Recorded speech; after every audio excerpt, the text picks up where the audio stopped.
첫 번째 순서로는 포스트 코로나 시대 지방의료원 역할과 발전 방향이라는 주제로 조승연 원장님의 발제가 있겠습니다.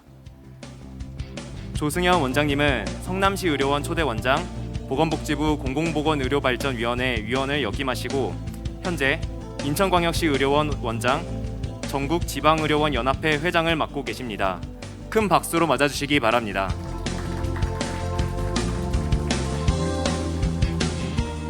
안녕하십니까. 방금 소개받은 조승현입니다. 저는 이제 인천의료원 원장을 맡고 있고 전국에 35개 지방의료원이 모여있는 전국지방의료원 연합회 회장을 임시로 맡고 있습니다. 우리 존경하는 김승미 원장님과 더불어서 지역 공공의료 발전을 위해서 노력을 하는데 일조를 하고자 오늘 이런 역사적인 자리에 저를 또 초대해 주신 영광을 안고 달려왔습니다. 참 중요한 모임 같습니다. 2020년도 1월 19일에 제 인천의료원에 코로나19 1호 환자가 왔었습니다. 그리고 거의 한 달 후에 대구에서 사실은 이제 우리나라 대유행이 시작되면서 어떤 공공보건의료, 특히 그중에 지방의료원의 역할들이 굉장히 부각되는 이런 중요한 시점을 맞이했었습니다. 오늘 제가 말씀드릴 주제는 이제 포스트 코로나 시대에 지방의료원의 역할과 발전 방향이라는 제목으로 준비를 했는데요. 우리 이진영 소장님이나 다른 전문가들이 또 거기에 걸맞은 또 굉장히 심도 깊은 발제와 토론을 해주실 거기 때문에 저는 지방의료원이 갖고 있는 조금 맥락에 대해서 큰 그림에서 조금 말씀을 드리도록 하겠습니다. 여기가 참 많이 느꼈는데 우리 부시장님 와주시고 국장님, 과장님, 시의원님까지 다 와주신 거 보니까 야, 대단하다 생각을 합니다. 사실은 이런 지원단 행사에 부시장님급 이상이 오시기는 쉽지 않거든요. 제가 인천도 몇 번 했었는데 국장님이 대부분 오셨던 것 같고, 그래서 인천 시민들이나 시에서 갖고 있는 각별한 관심이 참 느껴져서 정말 뿌듯하고 앞으로 큰 발전이 있을 걸로 생각을 합니다. 제 양력을 잠깐 말씀드리면 저는 81학번으로 이제 서울의대를 나왔고 길병원이라는 그 대한민국에서 유명한 사립병원에서 근무를 좀 했었습니다. 그러다가 2001년서부터 인천 적십자병원서부터 해서 한 지금 23년째 지금 공공병원을 돌아다니고 있는데요. 중간에 이제 2010년도 인천광역시 의료원장으로 왔다가 성남시 의료원이라는 그 경기도 성남시에 우리나라에서 최초로 어떻게 보면 생겼다고 볼 수 있는 공공병원의 설립 과정을 제가 좀 주도를 하다가 다시 인천광역시 의료원으로 돌아와서 현재 이르고 있습니다. 제가 말씀드릴 주제는 이렇게 4가지 정도로 정리를 해봤습니다. 우리나라에서 공공의료란 도대체 어떤 의미를 가진 것인가? 그럼 공공병원은 그럼 공공의료에서 어떤 역할을 하는 건가? 그렇다면 지금 현재 지방의료원은 어떤 모습을 가지고 있는 건지, 그럼 앞으로 지방의료원은 어떻게 가는 것이 바람직할 거에 대한 제 생각을 말씀드리도록 하겠습니다. 저는 사실은 연구자도 아니고 여러 가지 그런 객관 과학적인 데이터를 갖고 말씀드리는 게 아니기 때문에 다소 불충분하고 어리숙해 보이는 면이 있더라도 좀 너그럽게 봐주시면 고맙겠습니다. 우선 한국에서 공공의료라는 제 나름대로의 정의를 좀 해봤습니다. 공공의료라는 얘기는 결국은 이제 보건의료 자체는 이미 공공성을 갖고 있다는 전제로서 얘기를 하겠죠. 건강은 WHO에서 정의를 했듯이 단순한 질병이나 불구가 없는 게 아니라 신체적, 정신적, 사회적으로 요즘에는 환경적, 영적인 모든 분야에 있어서 인간이 가질 수 있는 가장 완전한 안녕 상태라고 정의를 했습니다. 그럴 때 건강에 대해서 그런 국가에 대한 역할이 나올 때 인권이라는 말이 꼭 나오게 되고 그 다음에 건강권이라는 말이 나오게 됩니다. 사람들이 모여서 세금을 내고 또 권력을 위임해서 국가가 존재하는 이상은 국민들에게 건강을 제공할 책무가 있다는 거죠. 이거를 바로 권리로서 규정한 것이 건강권이고 이미 유엔이나 WHO나 다양한 방면에서 인정하고 있는 겁니다. 그렇다면 공공의료라는 것은 그냥 간단하게 정의를 하면 현재 국가로서 이루어진 지구상의 이런 시스템 하에서 국가라는 공공적인 조직이 국민들에게 제공해주는 바로 건강에 대한 책무를 가지는 수단으로서를 공공의료라고 저는 그렇게 개념 정의를 해봤습니다. 우리나라에는 2012년도에 전부 개정한 공공의료에 관한 법률이 있습니다. 이게 공공의료에 관한 법률이라는 게 참 신기하게도 21세기에 들어와서야 사실은 제정이 됩니다. 우리나라가 해방된 지가 벌써 55년이 넘어서야 겨우 공공보건의료에 관한 법률이 있었고 그전에는 무슨 농어촌 법이네 뭐네 하는 그런 아주 그 지엽적인 법으로 공공의료를 정의를 했는데 그 얘기는 뭐냐 하면 국가가 사실은 아까 말한 건강권을 국민에게 제공한 데에서 큰 신경을 쓰지 않아 왔다라고 볼 수가 있을 것 같습니다. 그나마 2000년도에 법이 만들어지고 10년이 넘어서야 공공보건의료라는 법률이 전부 개정이 되면서 정의를 그나마 좀 확실하게 한 부분이 있습니다. 공공의료를 법적으로는 결국은 형평성 있는 보편적인 의료 서비스를 국민에게 제공하는 국가의 책무라고 간접적으로 둘러서 얘기할 수가 있을 것 같거든요. 지금 말하고 있는 뭐 자치분권 2.0, 지원 균형 발전, 뭐 계층과 지역과 분야에 관계없는 형평성 있는 의료 보건 의료를 형평성 있게 필수 의료 서비스를 국가가 책임지고 제공해 준다라는 것이 바로 공공보건의료 법률에서 주창하고 있는 정의라고 할 수 있을 것 같습니다. 그러면 한국에서만 사실은 거의 유일하게 쓰고 있는 공공의료라는 이런 용어 자체가 외국에서는 사실은 거의 쓰이지 않는 거거든요. 왜 그러냐면 외국은 이미 대부분 의료 시스템이 공공적으로 구성되어 있기 때문에 굳이 공공의료라는 말을 쓰지 않는다고 합니다. 그럼 한국에서 도대체 공공의료라는 말은 왜 이렇게 시끄럽고 항상 뭔가 논란의 여지가 되고 심지어는 병원조차도 이걸 세우네 마네 문 닫게 하네 위탁을 하네 지어야 되냐 말아야 되냐 갖고 이렇게 시끄러운 이유가 뭘까?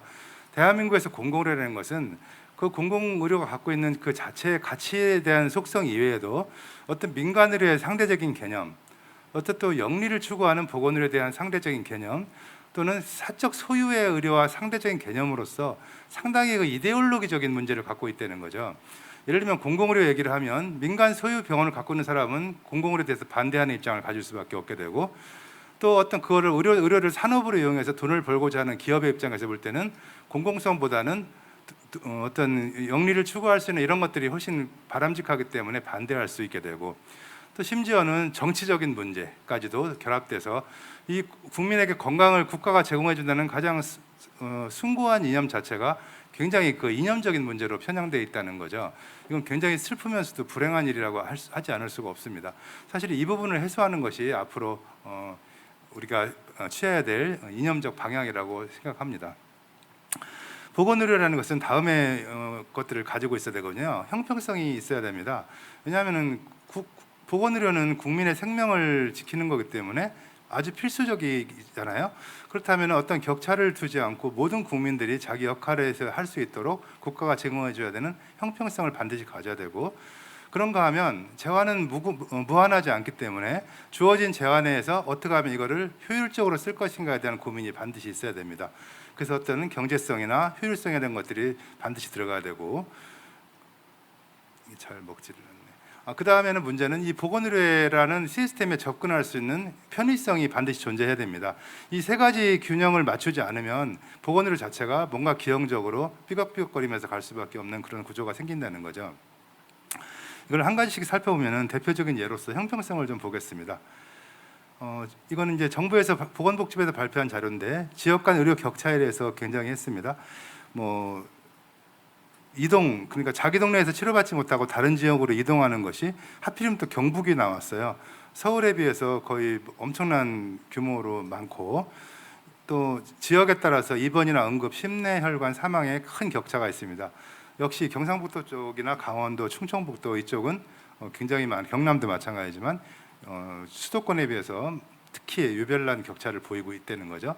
이것이 공공보건의료 법률에 나타난 지역 계층 분야에 관한 격차를 해소하지 못하는 아주 안 좋은 현상으로 지금 우리나라가 보여지고 있다는 거죠. 의료 자원 또한 마찬가지입니다. 두 번째 보면 인구 1000명당 활동 의사 수도 보면은 경북은 서울에 거의 뭐 조금 과장하면 3분의 1밖에 되질 않습니다.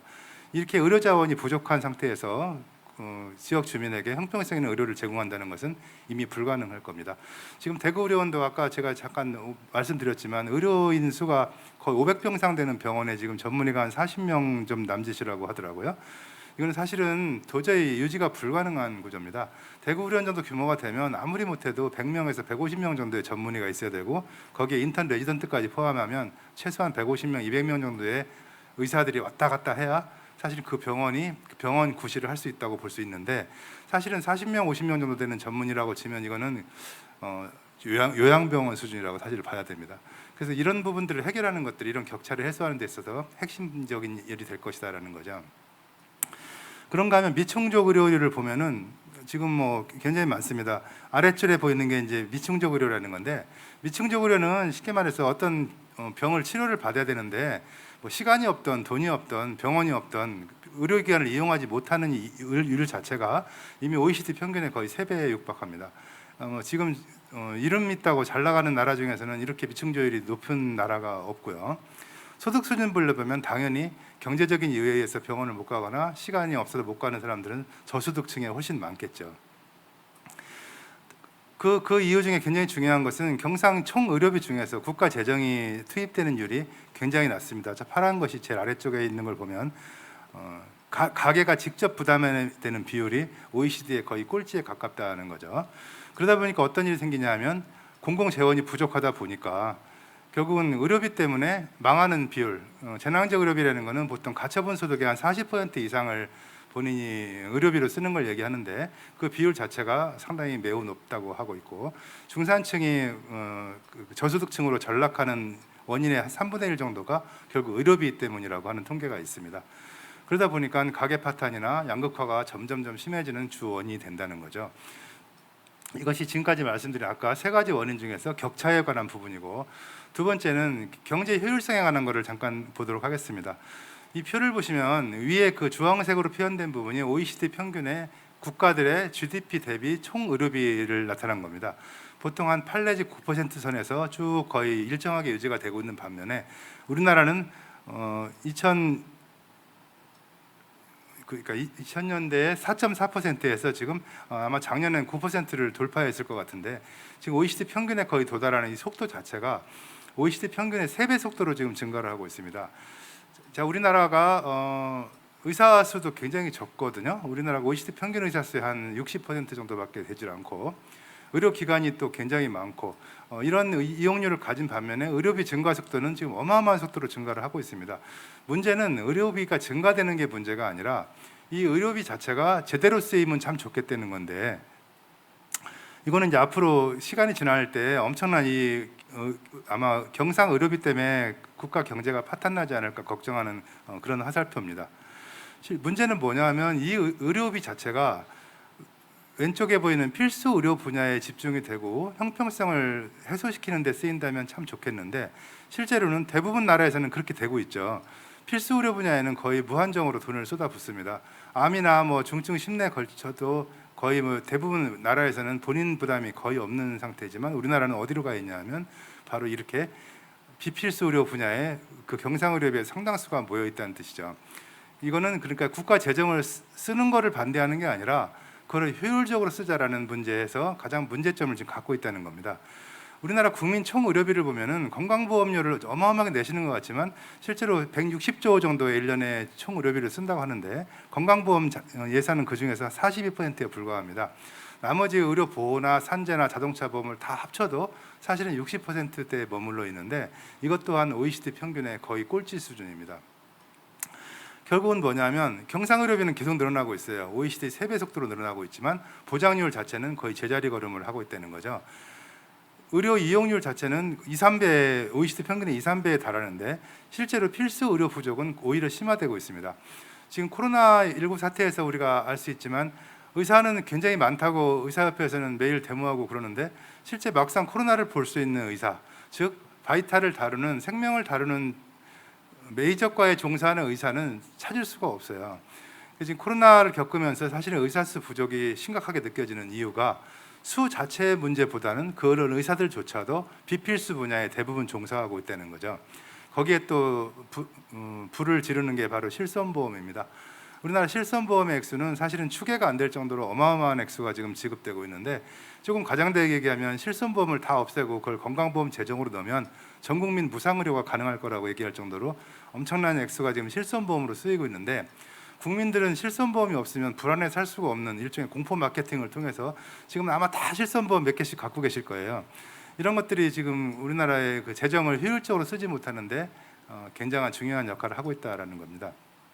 실손보험 가입자 수는 엄청나게 늘어나고 있고, 그러니까 실손보험 회사에서는 또 적자 본다고 계속 사실은 과장된 표현을 쓰면서 매년 실손보험을 어마어마하게 또 올리고 지금 있습니다.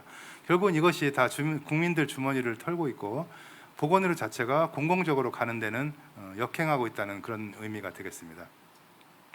그런가 하면 사실은 지금 가장 중요한 문제는 바로 의료인 수입니다.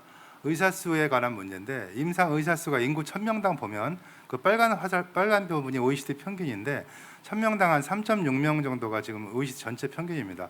그나마 좀 선진국이라고 하는 유럽 쪽에 가보면 한 4명이 거의 넘어가지만 우리나라는 2.6명입니다. 이것도 한의사를 포함한 숫자입니다. 그렇다면은 거의 절반밖에 안 되는 의사들이 인구 비례당으로 일하고 있는데 실제로 우리나라 의료 이용률은 병원을 이용하는 횟수는 OECD 평균에 거의 3배에 육박합니다. 그렇다면 의사 한 명이 보는 환자 수가 뭐 몇 명인지 상상이 안 갈 정도로 많고 거기서 질 높은 의료를 정말로 밤새워서 환자를 보는 것이 가능하겠느냐, 이미 산술적으로 불가능한 지금 구조가 되어 있기 때문에 이 의료 인력을 해결하는 것이 사실은 굉장히 중요한 문제여서 뒤에 부분에 좀 나올 것 같습니다만, 그래서 의사들이 과연 의사협회에서 주장하듯이 과연 그렇게 억울한 지금 삶을 살고 있느냐, 그렇지 않죠. 근로자 평균 임금 대비 전문의 소득을 보면 한국이 4.5배입니다. 대부분 나라는 3배 넘는 나라도 별로 없고, 우리가 가까운 시스템을 갖고 있고 비슷한 시스템을 갖고 있는 일본 같은 경우만 해도 지금 GDP 대비 의사 소득을 계산해 보니 우리나라 의사들이 한 1.6배 정도의 소득을 갖고 있다고 합니다. 물론 할 말은 많죠. 노동 시간이 어마어마하게 깁니다. 개업하는 의사들 보면 주말도 일하고 토요일도 일하고, 환자가 하루에 100명 오는 슬프고 200명 와야 조금 배가 부르고 300명도 볼 수 있다고 주장합니다. 이런 과잉 노동에 이미 시달리고 있어서 사실은 소득이 많은 게 근로 시간과 비교를 해본다면 많은 액수는 결코 아니긴 하겠지만, 이거는 국가 보건의료 측면에서 본다면 심각한 문제를 지금 야기하고 있는 것이 되겠습니다. 마지막으로 이용 편의성을 보겠습니다. 제일 문제가 의료 전달 체계죠. 1차 의료가 없습니다. 주치의가 없어요.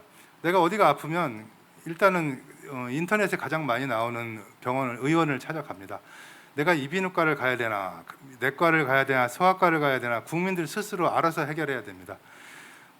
그런가 하면은 지역 거점 종합병원을 가서 사실은 필수적인 의료를 좀 받고 싶은데, 예를 들면 대구의료원, 대구니까 인천은 더 형편없습니다만은 가도 이게 거기 가서 내가 몸을 맡겨야 되나 하는 의구심이 들 정도로 취약하죠, 거점 병원들은.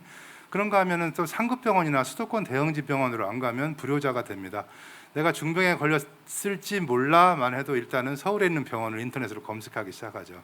KTX가 그걸 또 불을 지르고 있고, 환자들이 즉 각자 도생해야 됩니다. 당신 암에 걸렸어요라는 말을 듣는 순간에 대부분 뭘 생각하십니까? 무슨 생각을 하셔요?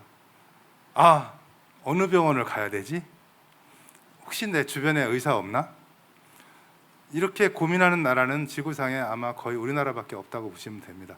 대부분 선진국들은 일단은 가장 자기 가까운 주치의들이 있죠. 그래서 어느 병원에 가서 몇 시에 어느 교수를 만날 것까지 다 예약을 해줍니다. 환자는 고민할 필요가 없어요. 그 플로우를 쭉 따라가기만 하면 가장 빠른 속도에 가장 적은 비용으로 대부분의 질병이 치료가 되지만, 우리나라는 딱 병의 진단이 되는 순간 일단은 이걸 믿을 수 있나서부터 시작해서 어느 병원을 가야지, 이 약을 먹어야 돼 말아야 돼, MRI 찍으려는데 찍어야 돼 말아야 돼, 모든 걸 환자가 알아서 해결해야 되는 이런 아주 우스꽝스러운 지금 시스템인데, 그거를 한쪽에서는 자유로운 의료 이용이라고 좋은 시스템이라고 또 불을 지르는 사람들이 있어서 굉장히 슬프죠. 상급 병원이고 1차 병원이고 관계없이 지금 경쟁적으로 환자 갖고 경쟁을 합니다. 대구의료원과 경북대 병원과 계명대와 예를 들면 심지어 서울대병원까지도 다 환자를 놓고 경쟁을 합니다. 지방에는 대학병원이 암 환자가 없어서 폐과를 할 정도로 지금 그렇게 심각한 문제가 되는 게 수도권으로 집중되고 대형병원으로 집중되고, 국립대도 똑같아요. 여전히 광고를 해대면서 환자 유치하느라고 혈안이 되어 있습니다. 원래 이 의료 전달 시스템으로 이런 모양이 돼야 됩니다.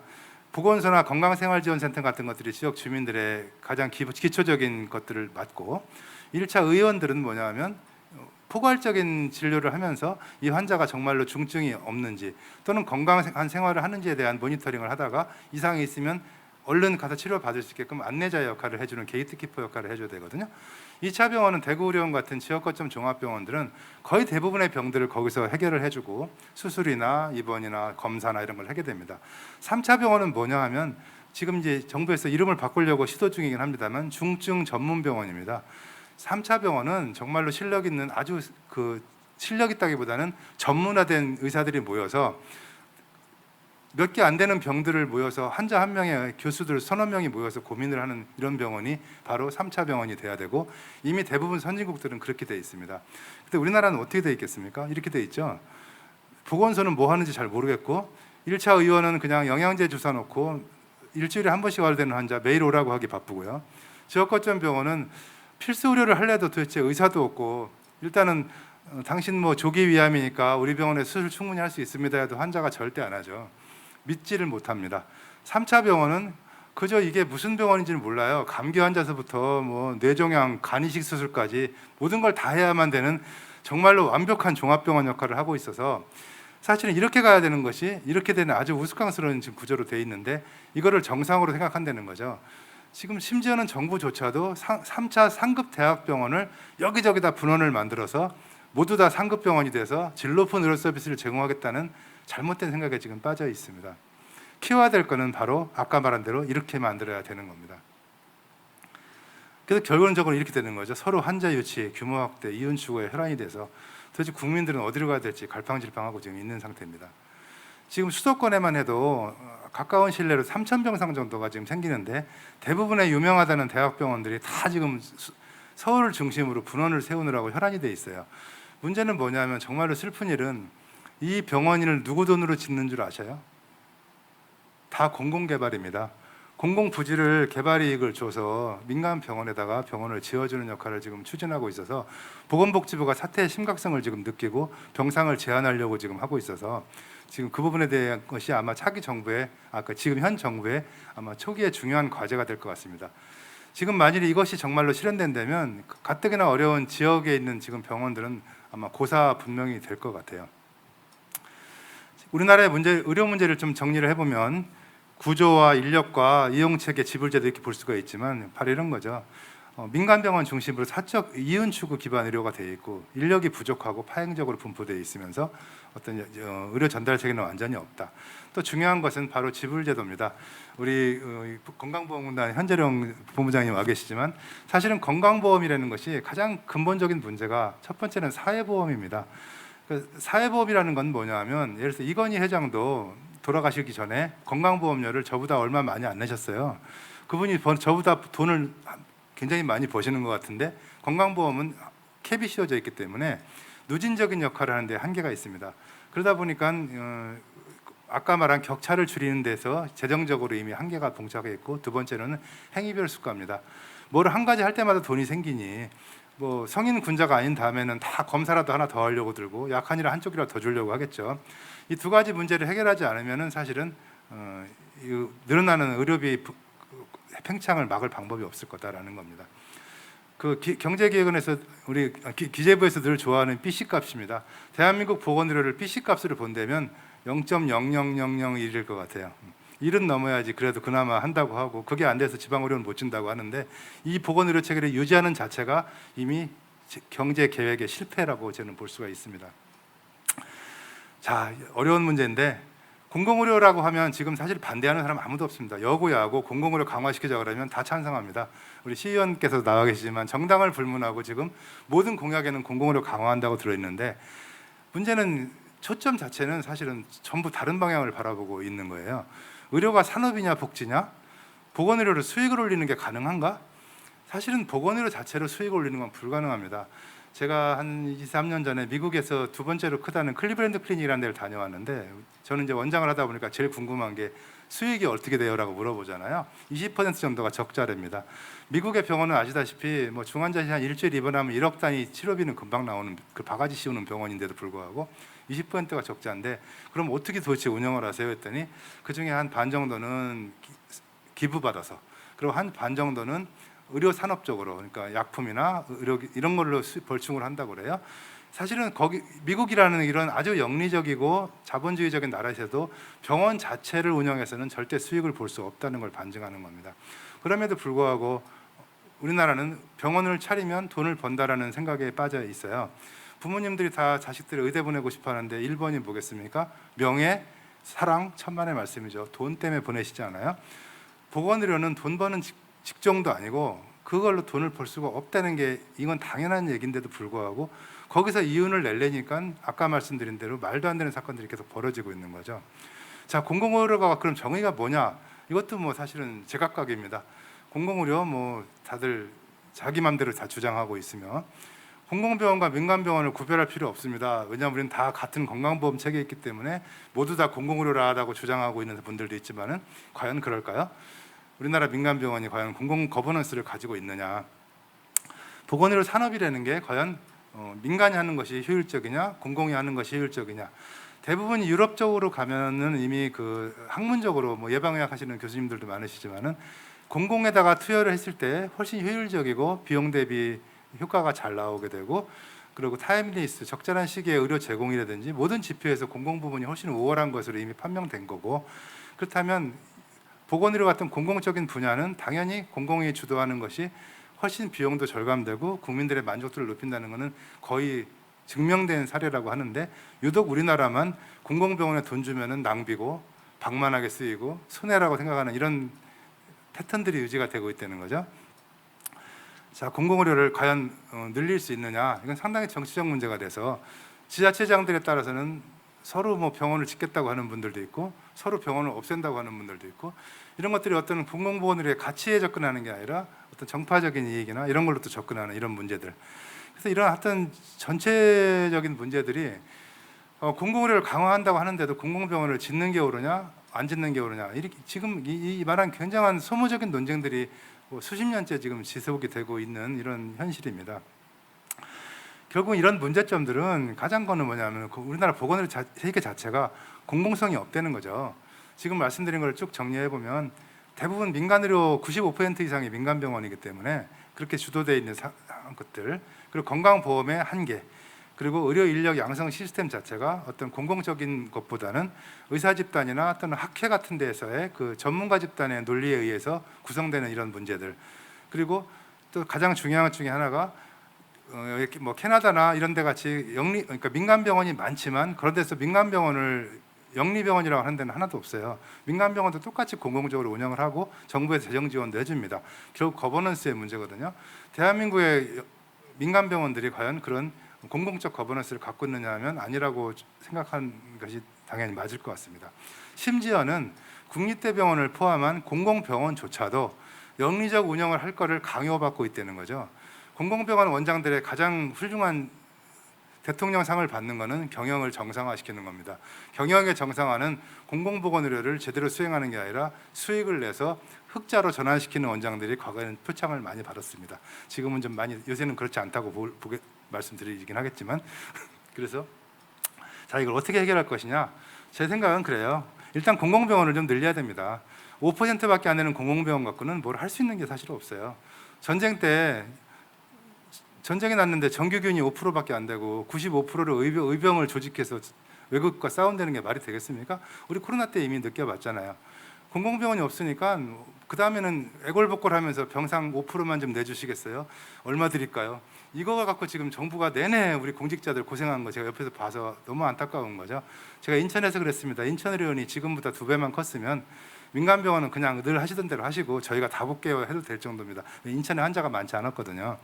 그래서 다들 그렇다고 그럽니다. 그럼 다가올 때는 과연 그렇게 준비가 되느냐? 그건 좀 의문이에요. 공공재정 확대해야 되고 지불제도 계약해야 되고 인력 문제입니다. 인력을 공공적으로 국가가 개입을 해야 됩니다. 이게 재작년에 보건의료 인력 지원에 관한 법률이 통과됐어요. 그 정부가 이제는 의사 수나 배치나 어느 과목을 어떻게 할 건지를 할 수 있는 권한이 생겼습니다. 근데 사실은 법만 생겼지 그대로 한 게 아무것도 없어요. 이 앞으로 기대를 해볼 겁니다. 그리고 민간병원을 영리적으로 운영하는 데 대한 지금보다 훨씬 강력한 제한이 들어가야 됩니다. 공공병원은 제발 좀 공공적으로 운영하도록 밀어주고 끌어주고 안 되면은 질타를 하더라도 시민들의 목소리를 반영할 수 있는 공공병원을 만들어 주십사 하는 겁니다. 시간이 굉장히 많이 지나갔는데 좀 빨리 하도록 하겠습니다. 공공병원 역할을 좀 보겠습니다.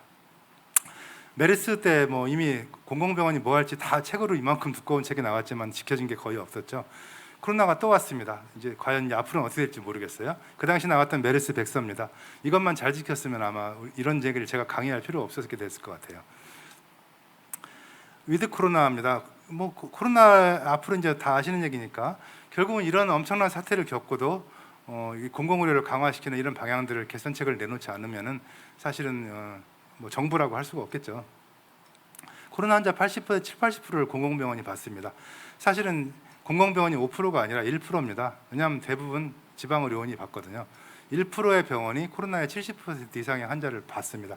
문제는 뭐냐 하면 이건 뒤에 나올 거고, 지방의료원은 바로 이런 역할을 해야 된다고 생각합니다. 그냥 넘어가겠습니다. 지방의료원 현재 모습을 좀 잠깐만 설명을 드리면, 결국은 지역 거점 공공병원의 핵심입니다.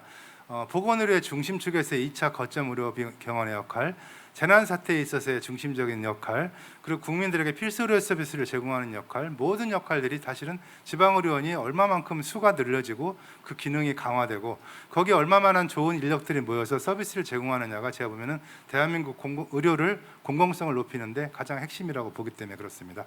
사실은 그렇지만 지방의료원들은 작고 몇 개 되지도 않고 인력도 없고 돈도 없고 운영 자체도 민간병원처럼 안 하면은 욕을 먹어야 되는 그런 현실이고, 가장 문제는 비전이 없다는 거죠. 과연 우리가 지방의료원이 앞으로 어떻게 될 것이냐, 문 닫을래나, 조금 키워줄래나, 또 하나 진대는데 내 고용은 어떻게 되지, 이런 불안감들이 도대체 이걸 병원을 가지고 운영할 수가 없는 거죠. 전국의 지역 거점 공공병원은 지방의료원이 35개가 있고 적시자병원이 이렇게 6개가 있습니다. 지금 이제 신설을 노력하고 있는 병원이 이렇게 막 여러 군데가 있는데, 대구에도 지금 제2의료원 얘기 나와서 지방의료원 연역입니다. 그동안 지방의료원이 이렇게 했었죠. 2마리 토끼를 다 잡으라고 사실은 강요를 당해왔습니다. 근데 뭐냐면 지방의료원은 그동안에 또 미운 오리 새끼였다는 거죠. 요게 지방의료원이라고 치면은 엄마 오리는 그냥 여기 바글바글 모여있는 온통 지방의료원을 보고 손가락질합니다. 쟤들 정말 이상한 애들이야. 저렇게 재정 지원 해주는데도 돈도 못 벌고 맨날 파업이나 하려고 노조나 시끄럽고, 환자들은 다 불친절하다고 투덜거리고, 시민들도 손가락질 그렇게 하죠. 정부도 마찬가지입니다. 도대체 이 엄마 노릇하는 정부가 지방의료원들을 과연 얼마나 사랑하고 지원을 해줬느냐를 생각해 보면, 사실은 지방의료원은 오리가 아니잖아요. 전 100조가 될 겁니다. 앞으로. 지방의료원 35개가 있습니다. 보통 300병상은 넘어야 병원 구실을 한다고 합니다. 최소한으로. 300병상 넘는 병원이 전국에 6, 7개밖에 안 됩니다. 그나마도 뭐 정신병동이나 요양병동 같은 걸 빼고 나면 실제 급성기가 300병상 넘는 병원은 정말 손가락 꼽을 정도밖에 되질 않아요. 그렇다면은 35개 지역 거점 병원 지방의료원이 있다고 치더라도 병원다운 구실을 하는 병원은 5개도 안 된다는 뜻이거든요. 우리 이진용 소장님 이따 아마 거기에 대해서 좀 설명을 좀 하실 것 같아요. 그럼에도 불구하고, 그렇게 적으면서도 불구하고 사실은 코로나 때 대부분의 환자를 보다 보니 코로나 환자 자체가 제대로 치료를 못 받은 거죠. 70% 환자가 인력도 몇 명 되지도 않는 저런 낙후된 병원에서 진료를 대부분 받은 겁니다. 우리나라 사망률을 이 정도에서 막아낸 것은 저는 기적이라고 표현합니다. 우리나라 보건의료 체계는 사실은 공무원들이 너무 열심히 해서 발생 환자를 억제시켰기 때문에 유지가 된 거지, 아마 방역이 무너졌으면 영국이나 미국처럼 환자가 생겼으면 대한민국 국호가 바뀌었을지도 모르겠다는 전 예상을 감히 해봅니다. 기적이었어요. 지방의료원의 시설 투자는 엄청나게 해줬습니다. 사실은 한 2000년도 후반서부터 해서 지금은 1년에 한 1200억 정도를, 매칭하면 2500억 정도가 지금 들어오고는 있어서 장비나 시설은 많이 개선되긴 했지만 결국은 인건비를 포함한 운영 예산에 대한 지원이 없다 보니, 심지어는 지금 뭐 MRI를 사줄까 해도 필요 없는데요 얘기가 나올 텐데, 문제는 사람 좀 주세요가 지금 됐습니다. 지방의료원에 필요한 전문의 수를 지금 현재 정원 대비로 조사를 해봤는데도 불구하고 매우 지금 많은 숫자가 이미 부족한 형태고, 문제는 현재 있는 정원 자체가 턱없이 부족한 숫자라는 겁니다. 그래서 실제로는 지금 약 1,500명 정도의 의사가 지원이 돼야 지방의료원들이 40개 정도 되는 지역 거점 병원들이 병원 노릇을 할 수 있다고 포함되고 있어서, 의사 간호사를 비롯한 의료 인력 문제는 심각합니다. 의사 간호사 부족하면 병원 구실을 할 수가 없고, 또 급여가 한없이 올라가게 됩니다. 지금 코로나를 겪으면서 의사들 인건비가 평균 30%에서 2배까지도 올라갔어요. 자, 이 상황을 도대체 어떻게 유지 가능할 것인가? 지금 대구 의료원의 의사를 못 뽑는 건 당연합니다. 민간 병원의 의사 페이가 상상을 초월할 정도로 지금 올라가고 있고, 특히 일부 과목에 있어서는 대학병원조차도 교수들이 사표 내고 다 나갑니다. 옆 병원에서 3배를 준다고 스카웃을 해가고 있어요. 그러다 보니까 있는 직원들은 노동 강도가 증가하고 의사들도 다 힘들어하고 고객 만족도는 당연히 떨어지겠죠. 환자가 안 오면 경영난이 심화되고 정원 확충도 어려워지고 그러다 보면 있는 직원들이 슬슬 보따리 싸기 시작해서 이것이 계속 악순환이 되고 있습니다. 지방의료원의 문제점을 보면 결국은 부족한 규모, 시설 인력 그리고 지자체들의 그러니까 너무 다양한 지자체들의 표준 지원 지침이 없기 때문에 지방마다 다 달라요. 그리고 독립재산제, 책임경영제라는 이런 경영 논리 때문에 돈을 벌어야지만 월급을 주고 인정받는 구조가 여전히 유지되고 있고 원장들은 3년마다 바뀌어집니다. 또 지방선거 있을 때마다 다들 불안해하고 지속 가능성 없고 안정적이지 못한 이런 경영 자체도 큰 문제가 될 것이고 문제는 지방의료원이 어떤 미션과 비전을 갖고 운영해야 될지에 대한 컨센서스가 없다는 거죠. 더구나 뭐 여러 가지 정치적인 것, 시민단체, 노동조합, 온갖 사회적 갈등이 지방의료원을 중심으로 표출되는 경향들이 나타나고 있습니다. 그러니까 이런 문제들이 해결되지 않으면 지방의료원은 해결되지 않을 거다. 정리를 해보면 보건의료의 문제는 공공의료의 문제일 거고 결국은 지방의료원 문제로 귀착될 수가 있다고 봅니다. 사실 이거를 거꾸로 돌려야 되거든요. 지방의료원 문제를 해결해서 공공의료 문제 해결되고 그럼 보건의료 문제 해결돼서 정상적인 나라로 갈 거라는 그런 말씀을 좀 드리고 싶습니다. 마지막으로 지방의료원의 미래에 대해서 간단하게 말씀드리겠습니다. 지방의료원의 미래는 결국 대한민국 공공의료의 미래입니다. 지방의료원이 어떻게 되는가는 가장 중요한 인디케이터가 될 거예요. 그 대구의료원이 어떻게 발전하느냐에 따라서 대구의 보건의료의 수준이 결정될 거고 대구가 정주 요건을 갖춘 지역 균형 발전의 핵심 도시가 될 거냐 말 거냐는 저는 대구 의료원을 어떻게 할 거냐가 핵심이라고 사실 감히 말씀을 드립니다. 오늘 또 토론의 주제이기도 하고요. 정부는 그동안 어마어마한 공공보건의료 계획들을 세웠죠. 문재인 정부 들어서는 특히 1년에 한 번씩 공공보건의료 계획이 쏟아져 나왔습니다. 문제는 된 게 거의 없다는 거죠. 심지어는 보건복지부가 아니라 보건복지계획부라는 말이 붙을 정도로 계획은 엄청나게 나왔는데 된 게 없어요. 2018년도에 문재인 정부 들어 처음 나온 게 공공의료 발전 종합계획입니다. 주옥 같은 내용들이 가득 차 있습니다. 이루어진 게 물론 없죠. 그래서 이제 간단하게 얘기하면 문재인 정부 들어서 선포를 했던 게 이겁니다. 과거의 공공의료는 취약 분야만 했다면 앞으로는 필수 의료를 하는 걸로 간다. 분절적으로 일을 했다면 통합적이고 협력 체계를 구축하겠다. 취약계층을 대상으로 했다면 앞으로는 모든 국민을 대상으로 하는 멋진 병원을 만들겠다는 거고 최소한의 시설과 인력을 갖고 했다면 앞으로는 제대로 된 병원을 만들어서 키우겠다라는 이것이 결국은 지방의료원에 대한 공약이었고 정부의 방침이었던 거죠. 근데 이제 사실은 시작도 못했지만 그래서 전국에 70개의 병원을 지어서 이 계획들을 실현하고자 사실은 많이 애를 썼었습니다. 자, 새 정부에서 좋은 공공병원을 만들어야 됩니다. 충분한 규모와 시설이 있어야 될 거고 양질의 인력, 운영 체계를 가장 공공적으로 할 수 있도록 지원을 해주셔야 될 거고 그래야 이 병원이 지속 가능하고 발전의 모습이 될 것 같습니다. 지방의료원은 미션과 비전을 확실하게 정해야 됩니다. 지방의료원이 왜 있나를 정해놓고 나서 그럼 돈이 얼마가 들 건가를 고민을 하셔야 됩니다. 그냥 운영하는 거 봐감에 적자를 자꾸 보니 좀 더 쫄까? 그렇게 가서는 안 되는 거죠. 규모와 진료 수준은 커야 됩니다. 운영 거버넌스를 확실하게 잡으셔야 됩니다. 규모는 대도시 같으면 최소 500병 이상에서 인천의료원은 지금 제2의료원을 800병상 얘기가 나오고 있습니다. 지금 한 800병상에 1000병상 정도는 돼줘야 사실은 이것이 지역 거점 병원으로서 시민들이 믿고 이용할 수 있는 병원이 된다는 거죠. 인력은 전문의는 최소한 100명 이상. 운영 시스템은 표준 운영 지침을 줘서 예산 운영 방식을 개선해서 실제로 이 병원이 할 수 있는 미션과 비전에 대한 예산을 결정한 다음에 거기에 맞춰 조정하는 쪽으로 가야 됩니다. 거버넌스 구조입니다. 이거는 물론 시민들이 과연 원하는 이런 거버넌스 구조를 보장해주는 시스템을 가져야 될 것입니다. 재작년에 의사 인력 400명 늘린다고 했을 때 광화문으로 의사들이 쏟아져 나왔어요. 그 중에서 이제 이게 신문에 나온 거라 저작권 아닌 것 같아서 갖고 나왔는데 공공의사는 혈세도둑이라는 이런 플래카드를 걸고 피켓을 들고 아마 이게 전공의나 학생 같은데 정말 이거 보면서 제가 눈물이 핑 돌았습니다. 우리 젊은 후배 의사들이 공공의사를 혈세도둑이라니 저 친구들이 뭘 이렇게 잘 알아서 한 얘기는 아닐 거예요, 당연히. 이게 도대체 우리가 뭐를 했나 그동안. 얼마 전에 지금 충남대병원입니다. 대학병원이 의사가 다 도망가가지고 신장이식을 지정 취소받았어요. 대한민국 의료가 지금 이렇습니다. 의사 인력 정책 심각합니다. 지금 정부에서는 공공병원의 의사를 만들어주기 위해서 굉장히 많은 정책들을 시행했지만 사실은 다 지금 제대로 된 게 하나도 없어요. 그래서 지금 이제 공공임상교수제라는 거를 이번에 이제 처음 시범 사업을 시작합니다.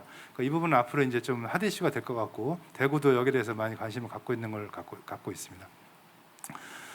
자, 이건 공공임상교수제는 쉽게 말해서 의사를 그동안 수를 갑자기 늘리려면 시간이 너무 오래 걸리니 기존에는 의사들에게 최대한의 대우를 해주면서 공공병원에 근무할 수 있게 해주자. 그럼 최대한의 대우가 뭘까를 고민하다 보니 그래도 대한민국에서는 교수 타이틀이더라. 그래서 교수 역할을 주면서 급여도 충분히 주면서 일할 수 있게 좀 해보자라는 방안으로 지금 나온 겁니다. 이거는 사실은 지자체에서 굉장히 관심을 가져야 될 부분이기 때문에 제가 특히 강조를 드리는 게 이게 전국 지방의료 연합회하고 국립대학교 협회하고 전국 시도지사 협의회 세 단체가 모여서 만들어내는 아니고 정부가 흔쾌히 동의를 해줬습니다. 그래서 이거는 뭐 여야 국회의원 모두 모시고 제가 공청회도 했고 다들 찬성을 하는 입장인데 사실은 이것은 시도에서 굉장히 역할을 많이 해주시고 국립대병원을 쪼아서 우리 공공병원에 좋은 교수를 반드시 제공할 수 있도록 압박을 가해 주셔야 되는 아주 중요한 사업이기 때문에 제가 특별히 강조를 드립니다. 대구의료원이 정말 멋지게 지은 병원이고 대구의료원처럼 시내에 저렇게 위치한 평지에 위치한 병원이 지방의료원 중에 몇 개 없어요. 대구의료원은 제가 보면 적절한 투자와 운영 거버넌스를 제공해 주신다면 충분히 대한민국에서 가장 잘 나가는 좋은 공공병원의 모습을 보일 거라고 제가 확신하면서 긴 시간 너무 시간이 오버돼 죄송합니다. 발제를 마치도록 하겠습니다.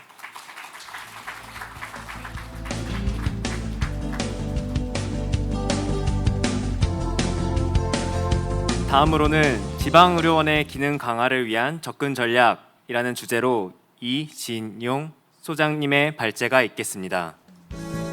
이진용 소장님은 서울특별시 보라매병원 공공의학과장, 대한의사협회 공공보건이사를 역임하시고 현재 건강보험 심사평가원 심사평가연구소 소장을 맡고 계십니다. 큰 박수로 맞아주시기 바랍니다. 네, 반갑습니다.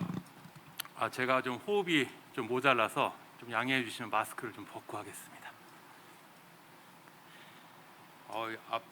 제 생각에 조승현 원장님은 거의 이제 부흥 목사님이 되시는 것 같습니다. 오늘 이 강좌가 세 개로 지금 구성이 되어 있는데 이렇게 봅니다.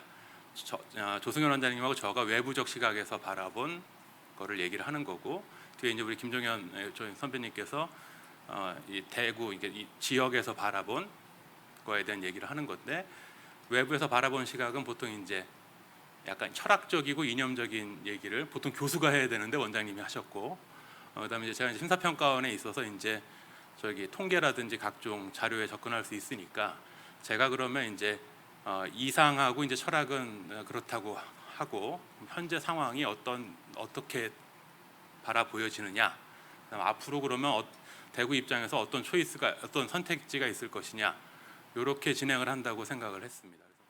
그래서 그러니까 우리 조승현 선생님의 그 현재 인생의 여정은 공공으로 시작해서 아무것도 없는 그 자갈길도 아닌 그 비포장을 만들어서 지금 어느 정도 했다면 그 다음 길을 가고 있는 저는 적어도 이게 산을 개간하는 정도는 아니고 이 도로를 지금 전 개인적으로 콘크리트 포장보다는 아스팔트 포장을 하고 싶습니다. 느낌이 오시죠? 아스팔트 포장을 하고 싶은 겁니다. 근데 현실적으로 지금 어렵다고 해서 콘크리트로 하는 순간, 콘크리트로 정하는 순간 3, 40년은 못 바꿉니다. 그렇죠? 그래서 이제 저의 역할은 이 경로 의존성이 생기기 전에 좋은 걸로 선택을 하는 거다. 그래서 이념지향적이고 이상지향적이고 철학적인 이 공공의료를 굉장히 적나라하게 다가올 수 있는 말로 설득하지 않으면 힘들다라고 생각을 합니다. 그러니까 공공의료는 저는 비싸고 좋은 의료여야 된다고 생각을 합니다.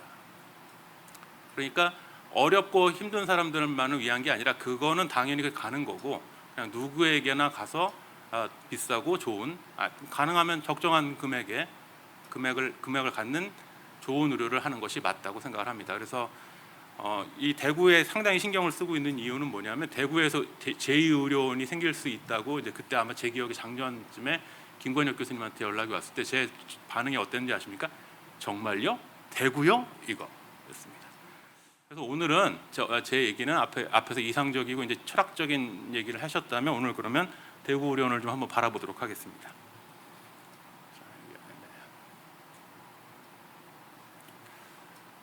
일단 아까 앞서도 말씀드렸듯이 지금 자부심이 있으시죠? 이 코로나 우리 대구 의료원 없었으면 힘들었을 거다. 대구의 다양한 저는 대구 의료원도 있고 대구 전체가 어쨌든 그 확산 진원을 막은 상당한 기여가 있는 거라고 생각합니다. 예를 들면 계명대 동산병원 같으면 자부심이 하늘을 이제 찌를 거고, 대구 입장에서도 전국 확산을 막은 공이 있는 거고, 각 병원마다 경북대 같은 경우에는 그 중환을 우리가 다 받았다 이렇게 각자 주장하실 게 있고 충분히 서로 칭찬하고 격려해 줄 만하다고 생각을 합니다.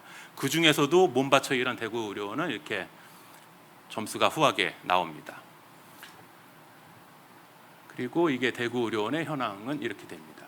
근데 이제 문제는 하나 더 말씀을 드리겠습니다.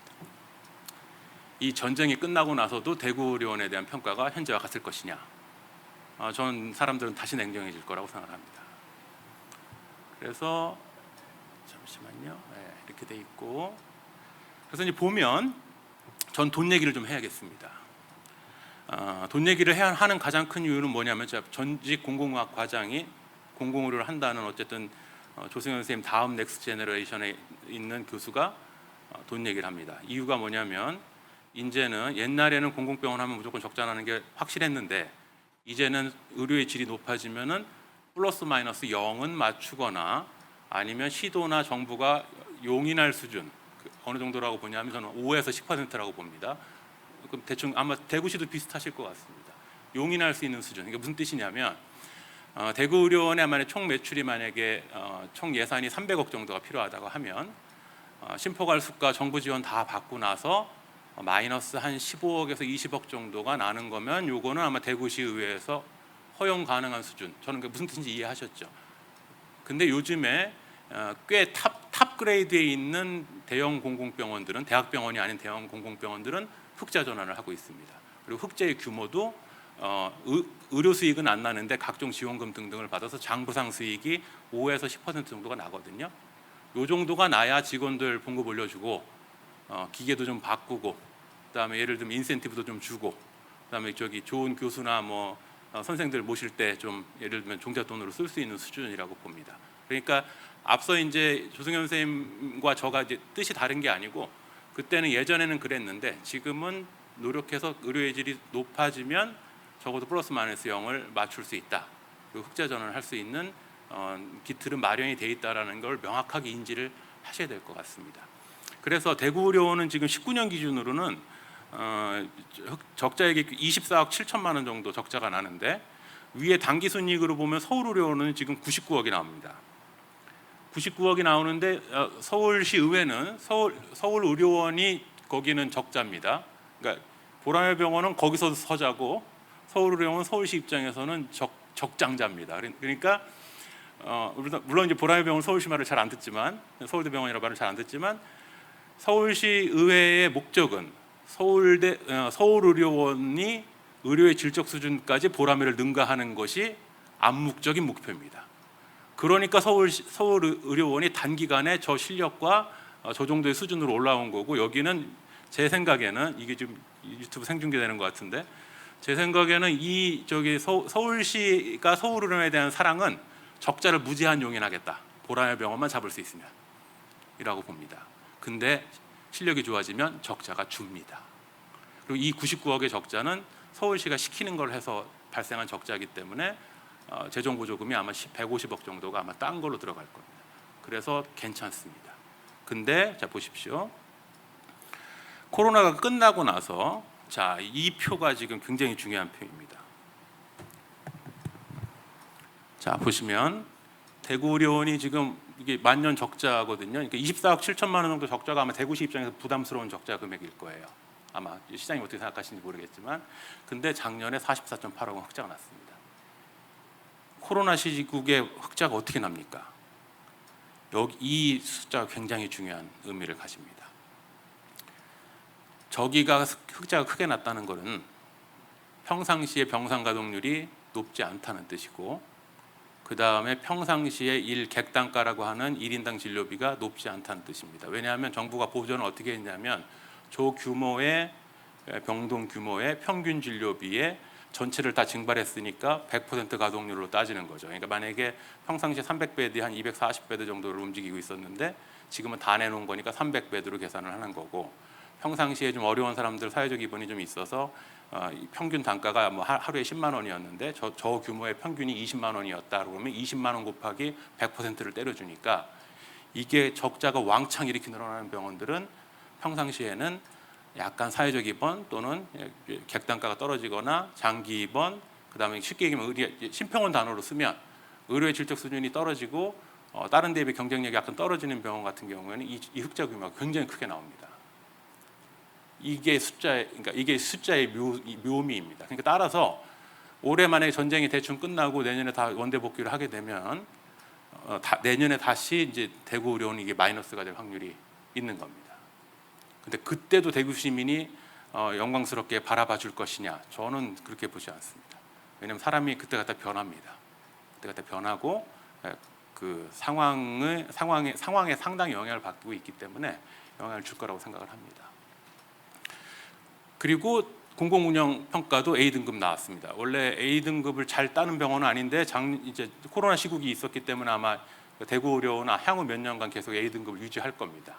근데 저희 심평원에서 보는 지표는 이걸 봅니다. 이 숫자를 아마 대구 분들이 좀 보셔야 됩니다. 이게 지금 비교가 되냐인지는 모르겠으나 현재 심평원에서 하고 있는 요양급의 적정성 평가를 점수를 다 산출을 하면 탑 그레이드가 이제 보람의 일산 건강보험 일산병원입니다. 그리고 강원대병원이 탑 그레이드고 평균이 요만큼 정도 됩니다. 그다음에 민간병원 같은 경우에는 이제 상계백병원, 울산대병원 이렇게 있고 우리 같은 의료원으로 얘기하면은 서울의료원이 96.67점이 나옵니다.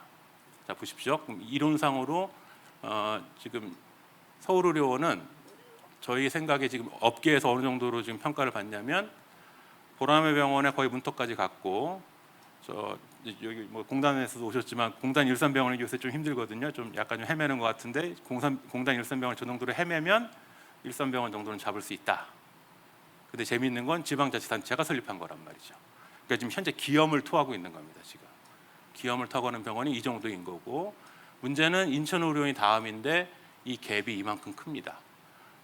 그러면 이제 이게 그럼 누구 책임이냐로 저는 논쟁하고 싶지 않습니다. 명확합니다. 이게 규모가 더 크고 만약 인천의료원이 뭐 한 500베드나 700베드였으면은 저 위로 올라갔을 겁니다. 그러니까 이걸 누구의 탓이라고 정하시면 안 되고 그러니까 우리가 목표로 했을 때 그럼 다음 대구 의료원은 어디로 가야 될 거냐? 저는 서울 의료원이 타겟이 되어야 된다고 생각합니다.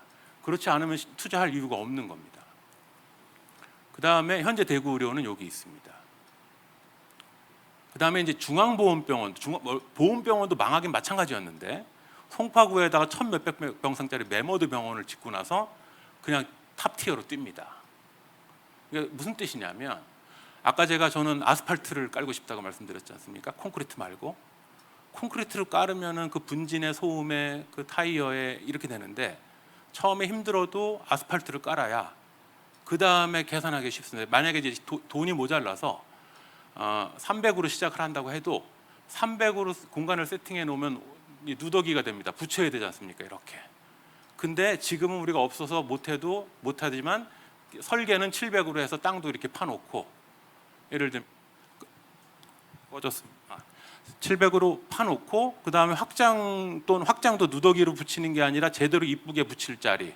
그 다음에 나중에는 인구가 다시 줄을 테니까 공격하는 사람들이 그 급성기 넣어놓고 나중에 뒷담 감당 어떻게 할 거냐 할 때 나중에 이 병동은 우리가 서브 액큐에서 돌릴 수도 있고 요양으로 돌릴 수도 있다라고 순차적으로 나가는 그러니까 이 대구에서 태어나서부터 저 무덤에 갈 때까지는 이 대구 내에서 움직이겠다라는 세팅으로 하게 되면 처음에는 300으로 시작할 수 있을지 몰라도 기초 설계는 700으로 파놨고 그렇죠? 그다음에 인구가 만약에 줄어서 했을 경우에는 4인실 기준이지만 2인실로 변경할 수 있게 해놓고 그다음에 감염병 같은 게 왔을 때 전체 병원을 소개한다고 했을 경우에는 전체는 뭐 어떻게 할 수 있을 정도로 해놓고 이게 제가 아까 얘기한 아스팔트의 핵심인 겁니다.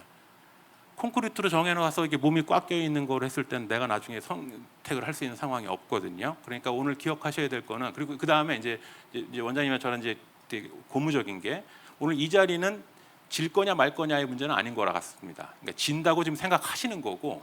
그러면 이제 어떻게 갈 거냐? 그럼 돈은 얼마큼 드냐? 이런 문제에 대한 해답을 좀 명확하게 드려야 되는 거고 여기에 이상적인 것도 있지만 반대하시는 분들도 있기 때문에 이게 졌을 때 살아남냐? 저는 명확하게 말씀드릴 수 있습니다. 심포갈 수가 있고 좋은 의료진 뽑아서 양질 진료를 500베드 이상 정도로 했을 경우에는 승산이 있다. 그리고 전체 매출의 95% 정도가 나올 건데 향후 한 5년에서 10년은 대구시 의회가 또는 대구시가 그 정도 적자 감당할 수준이 있으면 가면 된다라는 게 제 개인적인 아주 명확한 답입니다. 자, 그래서 이 그림이 있고 안 넘어가네요. 네. 그다음에 이제 대구의료원 이것도 지금 대구의료원을 제가 공격하기 위해서 갖고 온 자료가 아닙니다. 이거 굉장히 중요한 거예요. 그러니까 자꾸 이게 매 그 미운놀이 그게 있어서 누가 무슨 얘기를 하시면 그 굉장히 방어적으로 반응하는 그게 아닙니다. 그러니까 지금 선생님들이 선택한 300베드 지금 이 대구의료원은 이게 지금 왜 심평원 평가에서 점수가 48점밖에 안 나오냐면 이게 안 하는 거는 0점이거든요, 그냥. 그러니까 평균 분모 분자에서 다 빠지니까 점수가 안 나오죠. 그러니까 이렇게 돼 있는 상황에서는 현재 심장하고 지금 뇌가 안 되는 겁니다.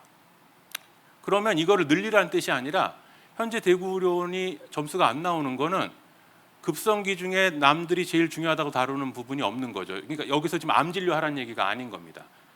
그러니까 이 부분이 안 되기 때문에 점수가 안 나오는 거고 이걸 시작하면 점수가 오를 건데 이걸 시작하려면은 병원을 전면 개편해야 됩니다. 왜냐하면 간호사를 아마 대량으로 뽑아야 되고 의사도 대량으로 뽑아야 되고 저 건물에서 감당을 못할 겁니다. 그러니까 이해를 하셨죠 지금? 그러니까 명확하게 지금 이념적으로 얘기하는 게 아니라 지금 수치로 좀 보여드리는 겁니다. 그러니까 지금 폐렴이 지금 있었는데 지금 점수가 좋아지고 있더라고요. 이유가 봤더니 그러면 명확하게 맞춥니다. 저희 호흡기내과 뽑았을 거다. 왜 뽑았냐면 중환자실 있으니까 뽑았을 거다. 왜냐면 호흡기는 솔직히 외래로는 돈을 못 버는데 중환자 실장을 시켜야 되니까 보통 듀얼로 뽑거든요. 그럼 병원들이 좋아집니다. 병원들이 좋아집니다. 근데 결국 핵심은 뇌하고 심장이 없으면 여러 문제가 생깁니다.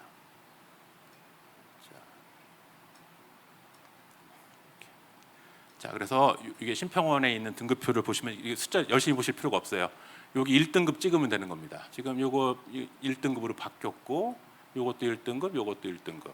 여기는 2, 3등급이 있습니다. 근데 뭐가 차이가 나냐면 서울의료원은 꽉 채우고 거의 1등급인데 여기는 허한 데가 이렇게 많은 겁니다. 그럼 여기서 똑같은 질문 드립니다.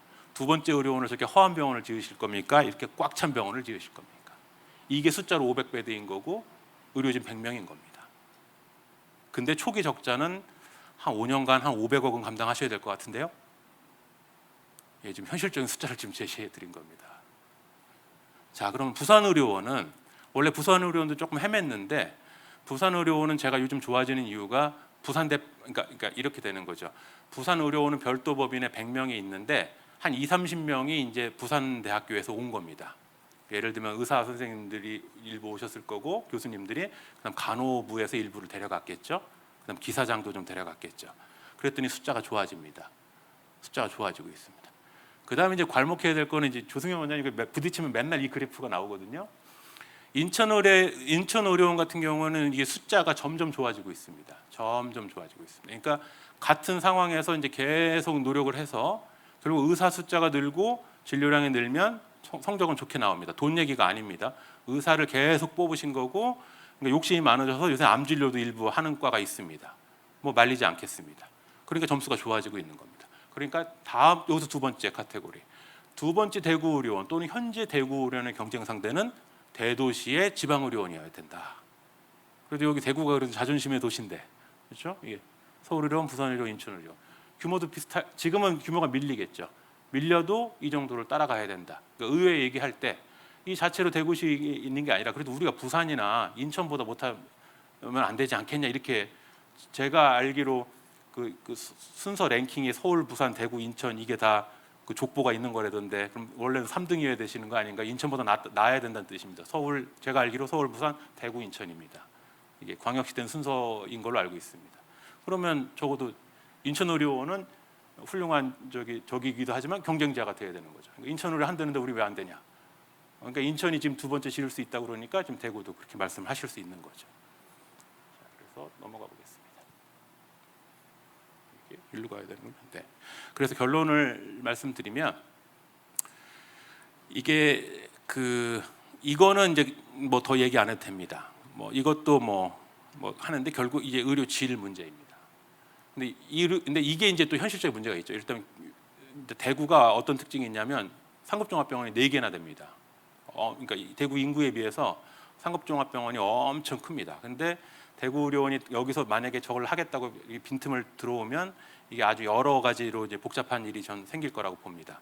근데 결국은 의료질이 지금 현재 수준은 같은 비슷한 서울, 부산, 인천보다 지금 밀린다라고 보시는 게 맞고, 요걸 올리면 재정도 같이 좋아집니다. 근데 이제 이게 닭이 먼저나 달걀이 먼저냐의 문제가 있어서 이 내재다 문제가 있기 때문에 한 방에 해결되지 않습니다.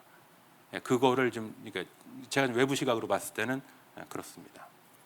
자, 그러면 어떻게 될 거냐라는 말씀을 드리는데, 요 원래 이게 제가 교수 출신이라 이게 제가 정리한 건데 앞서서 조승현 원장님이 다 하셨기 때문에 요 부분 넘어가겠습니다. 그러니까 저는 핵심은 질 좋은 공공병원이 되고 소득에 상관없이 누구나 올 수 있는 병원이 돼야 좋은 병원이 된다라고 하는 겁니다. 그러니까 일단 보라매 같은 경우에 저 핵심은 저희 보라매 병원의 캐치프레이즈는 베스트 포 모스트입니다.